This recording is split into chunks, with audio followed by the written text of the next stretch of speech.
Hey, hello. Hi, how you doing?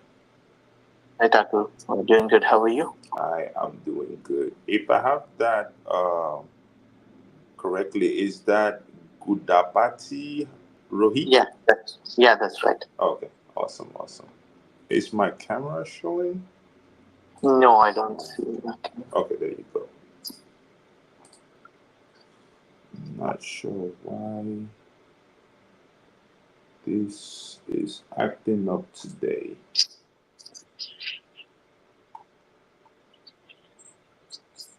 There you go. How are you doing? Doing good. How are you? I'm doing good. I'm doing good. So, first thing first, thank you so much for joining the call. I know you are probably busy and you Mm. have so much going on.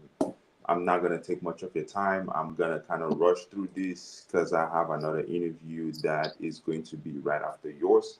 Once Mhm. again, my name is Napoleon. I'm the recruiter here at FastLab, and is for this is for a senior data engineering position.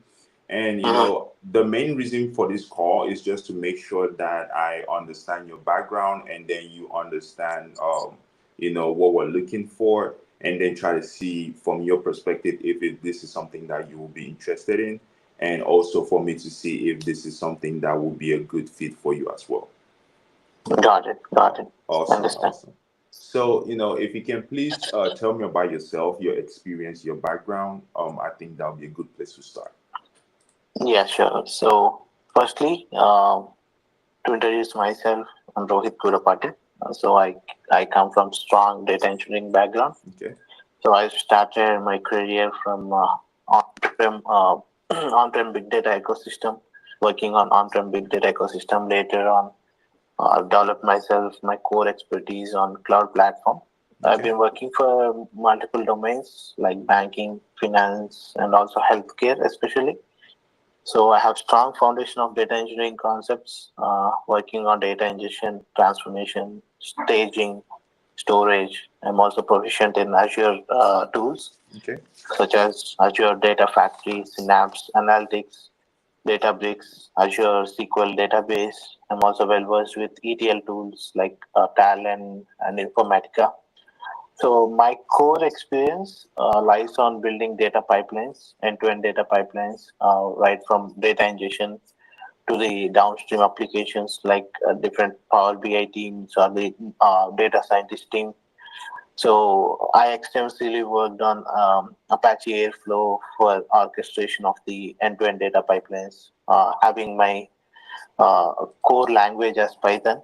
Okay. And one of my key strengths is working on PySpark jobs, working on different transformations and actions on the data, and also from coming to the cloud infrastructure perspective, I've also worked on GCP, Google Cloud Platform, working on data prop clusters, BigQuery, and also cloud functions.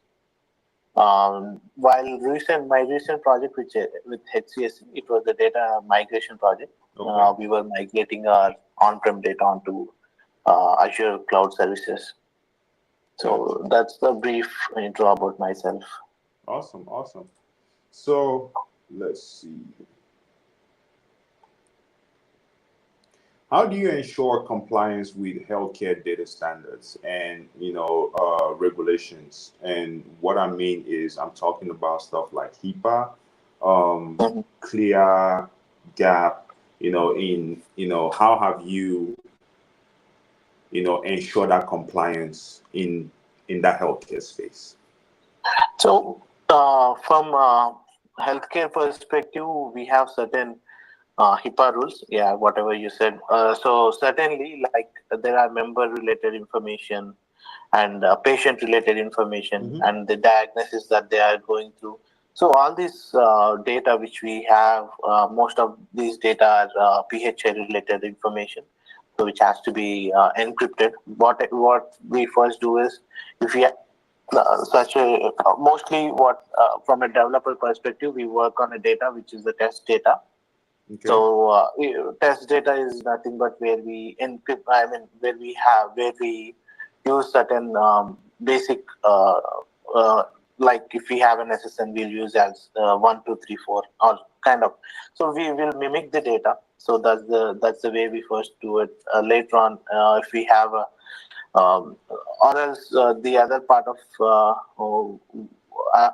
development that we do is we'll have a test data developed and then work on that particular data, and even we also have like few before we go to production or release, we have encrypted data. So where the entire data will be encrypted onto either binary hash functions, or so that nothing can be even even visible. I mean, it's kind of binary data where we have alphanumeric digits or variables, which where any developer or any working working individual can get the clear insight of the data.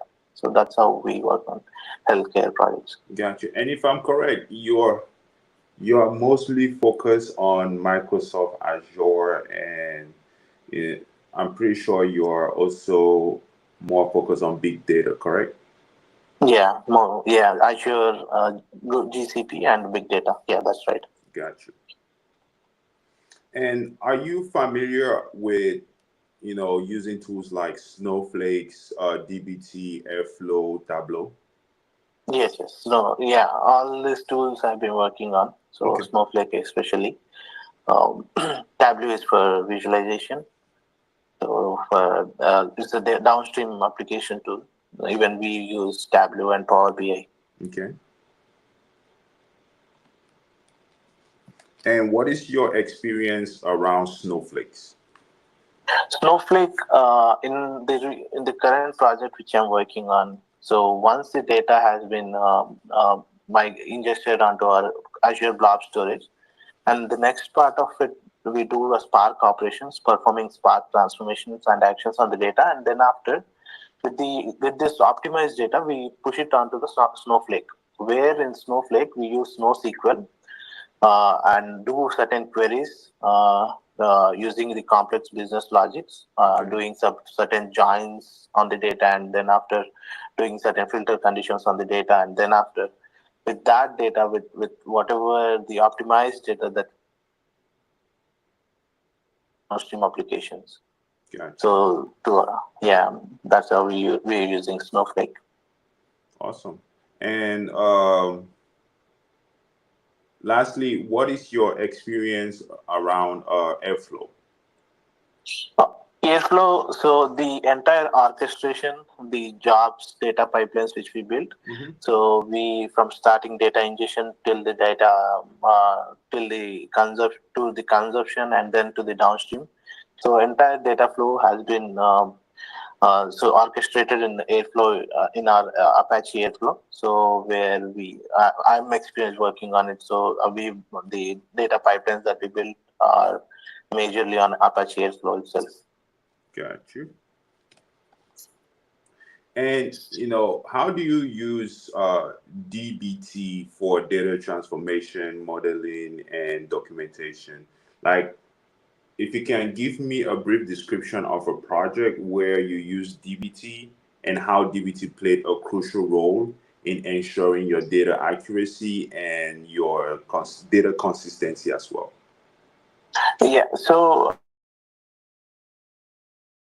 in the previous project which I'm working on, so the DBT was like, so the transformations that we do, all the transformations which we have, where we get the more insights of the data to perform the business logics, having Spark SQL and Spark queries included in the Spark jobs. So the DBT transformations are majorly performed in the pipeline itself. So in Azure Synapse pipeline itself. Mm-hmm. So where we where we give the uh, SQL related, Spark SQL related optimized queries, and then after with that data, we then send it up onto the downstream. I mean, to the Snowflake, and then where we do the queries from there. So that's how we were working on DBT. Got you. And what would you say, or if you can describe your experience working with healthcare technologies, particularly in building scalable data pipelines and solutions in probably around telemedicine lab, or just in the healthcare industry in a nutshell. How has that been for you over the last couple of years? Yes, so for the last more than 4 years, I've been working on healthcare. So especially in Aetna and Kaiser, and the recent project which I was working with Healthcare Service Corporation. All these projects that I worked on is majorly on healthcare. Okay. So I'm well versed with the entire how the healthcare.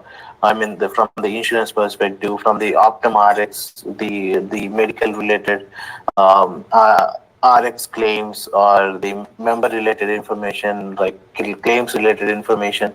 I'm very much well versed with all this terminology, and also the pipelines that where each data can come across from the where membership data can be collected, and the provider related information, and all this, the whole picture, I mean the whole architecture related information I can gather. I mean, as I'm been working on, so I can easily chime in where I can where to get the correct information from, and then work across to the next platforms, and then push it on to the end user with a clear strategies of data driven strategies, Right. and yeah, give the business with a optimized solution. Awesome. And could you walk me through a project where you led the design and implementation of the data pipelines and the ETL extract, the process? What tools or technologies did you use in that project? To give a complete data pipeline about my recent project. So, firstly, what we have is we have our complete data which was been ingested from Kafka sources, Hmm.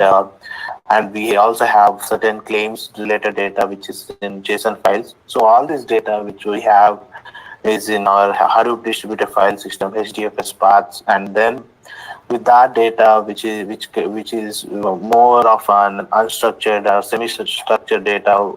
So that data we pull it onto our Azure Blob Storage, so that from there we have our Spark code written on PySpark. So we optimize the data with certain transformations and actions on the data, and had our filter conditions applied to it with the complex business logics added to it, and then so with that data we then push it onto our Azure Data Lake, where we do our SnoSQL, performing our performing our queries to the data, doing certain join conditions, and then with the given mapping document provided by the business, so we then push the data onto the next team, which is our Power BI team, where they do these data visualization process, and with that data,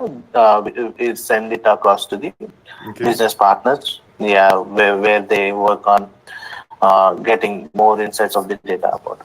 Awesome. And lastly, I know you said you've been in the healthcare industry for quite some time now. Um, how familiar are you with telemedicine platforms or protocols? We're talking about like HL7, FHIR, X12, EDI X12. Like, what is your overall experience around these, these aspects, and how have you implemented these into your day-to-day projects? So the HCL7, these XML related data information. So when I was working with it, so with the GCP project that we have these as our ingestion sources. Mm-hmm. So we have it as these data as our ingestion sources, where we work on Optumrx data, and then these all these all these particular data ingested onto our GCP platform, into our ingestion paths. So from there, what we have is we convert that XML data or HCL7 data to in a tabular format, and then we in the big query, what we used to do is we have certain queries written, and there this whole data pipeline was been built on Airflow, having our DAGs right from the data ingestion to the data loading till the data to the endpoint of our data loading. So that's how we used to work on this particular data Awesome. and healthcare related data. So, before we go ahead and conclude this call, talk to me a little bit about your experience. I see you started off with, let's see, what was it? Okay, that was Crest Technology, correct? As a Java Mhm. developer. So Yes. walk me all the way from how you started from there to your most recent company, and if I have that correct, that's HCSC, correct? Yes. Yes. Okay. Yeah. So the first project I worked on, Java related project. Mm-hmm. So where we have it's I worked for a year or so, where we have developed a web page for an internal project team. So it was to that's an internal project where we are working on a web page to build a scalable solution onto for them, for the Crest Technologies itself, so that they can provide the business users. So if a business user have some requirement, so they can have that requirement added onto that particular page, Mm-hmm. and by that way, so the Crest Technologies consumer can get the what business user is looking for. So that's the web page that we have developed, and then later on, from then onwards, I was more onto on-prem big data ecosystem. So working on Hive, Spark, Kafka, and all the big data related technologies. Okay. And then after, I have later on developed my core expertise on cloud infrastructure. For the last few years, like 4 years, I've been on cloud infrastructure itself. I've been working on Azure, big GCP, and the recent project with HCSE, it's all about Azure, Microsoft Azure Cloud. So so it's a migration kind of thing. So I started with Java. Later on, I was on on-prem big data solutions. Then later on, right now, as the tech stack has been developing, or the technically a platform has been upgrading itself, I kept on upgrading my skill set to as much as the technology is moving. Okay. So that's how I develop myself. Awesome. Awesome. So for HCSC, how long did you work there for? From it was been 3 years in HCSC, Okay. in and around 3 years. Okay. So And Visa, how long did you work at Visa? Visa, it was a small project. It was for less than a year. Got you. Got you. Got you. And I believe you worked with Aetna as well, correct? Yeah. How long Yes. were you Yes. there for? It was 2 years, probably 1.5 or 2 years. Got you. Looks like. Okay. So my last question to you is: would you be requiring any sponsorship now or later on in the future? Yes, I do. Okay. And what would you say is your salary expectation? So currently I'm getting 120K per annum. Okay. So anything in and around. Got you. All right. Do you have any question for me? So just want to know what is this project about, or how the hiring process will go on. Just want to know about it. Yes, so the hiring process is very easy and simple. You would have two more rounds of interviews. This is just more of a phone screen, like I said, just to see if we're a good fit for you and if you're a good fit for us as well. And after Uh-huh. this call, you'll be interviewing with two other managers who are the ones Uh-huh. that are in charge of this role. And after Okay. that, you'll be moved forward to an offer stage. So, the interview process both interviews could happen this week. It all depends on how your availability is and how the availability of the hiring managers are. That way, Okay. I can go ahead and set up those calls for you. Okay. Got it. Yes, sir. Got it. Understood. Okay. Any Yeah. other questions for me? No, I'm good. It was Awesome. very nice talking to you. Yeah. Pleasure is all mine. So, what is your availability like for the next couple of days? So I'm pretty available right now. As currently in this week, I'm pretty available. Like most of the time, 9 to 5 Okay. p.m., 9 a.m. to 5 p.m. I should be available. Got you. All right. So I will go ahead and look at your calendars and see what they Uh-huh. have available, and then go ahead and set up that call for you. Um, Uh-huh. so just to be clear, one thing that I want to touch base on is there might be a possibility that we might not be moving forward with sponsorship at the moment. But Okay. that decision ultimately doesn't depend on me. It relies on the upper management. But I just Okay. wanted to communicate that with you. That way you don't feel like if things don't work Yeah. out, it's Uh-huh. not Uh-huh. it's not on me basically. Yeah. Yes, Got sir. it. I understood. Yeah, Awesome. understood. Awesome. So I will go ahead and reach out and send my notes forward and try to set up that Uh-huh. interview for you for the next round. So keep a Uh-huh. lookout for communication from me. I'll be sending out that communication through the same email that I reached out to you with. Yeah, sure. Got Okay. it. Awesome. Well, thank you so much, Rohit, for your time. Thank I you. appreciate you, and you have a good one. Okay. Thank you, Napoleon. Thank you. Bye. Bye.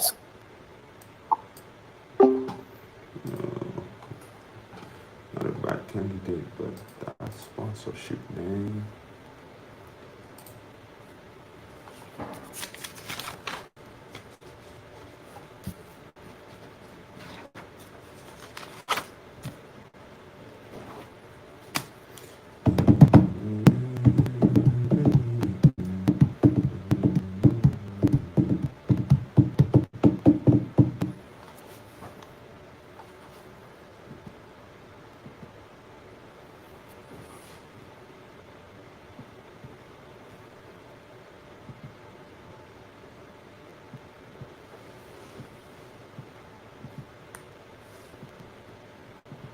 A second place predicted team, we've come out and actually only lost 4 games in the league, picking up 110 points, obviously winning the league over MK Dons, over Notts County and Doncaster.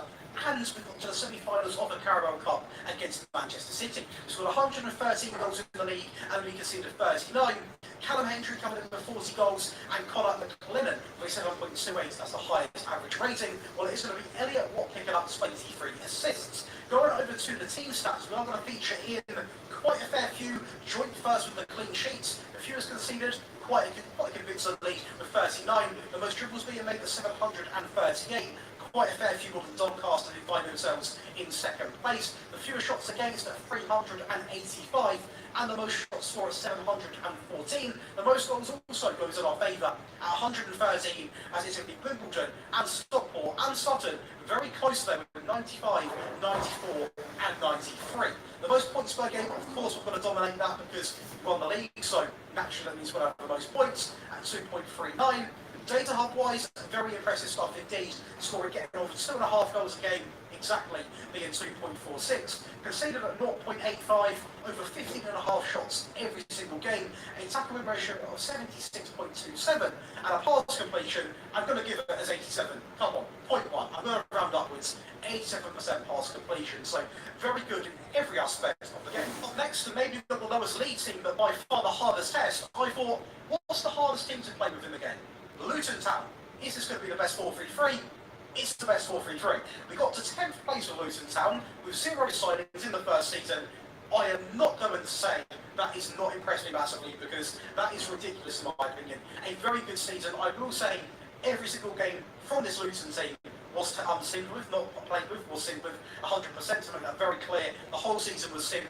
The rest of them I played about 30% of the games. This one I just thought, let's see what happens. You can see here, it was not all pretty, let's just be honest, but a 10th place finish with the worst team in the game, I'm going to take it any day of the week. Obviously, to be fair, a bit more, maybe a bit of investment you could have got inside of the actual, no, Europa League was a bit of an arse, let's just be honest. But in terms of the team stats, 52 goals scored, 54 conceded, so a lot of the games are going to be very, very close. Jacob Brown with the top goals coming in with 15, and Amari Bell for 6.965 average rating. Now, I'm going to be real, we're not going to expect to be in any of the key stats in this season. This is a very unorthodox team to throw in, but I wanted to prove how good I believe this 4-3-3 is. When you're getting results like this for a Luton team, it just shows the potential it has. So we're not going to look at the stats too much in this one, because it is going to be very 1 goal scored, 1 goal conceded. A lot of the games were very close, 1-0 wins, 1-0 defeats, a couple of blowouts as you can see, but overall a very good season regardless. This is going to be young boy. Introducing the all-new GMC Arcadia AT4. It goes big on capability for even bigger adventures. Live your biggest life in the all-new GMC Arcadia AT4.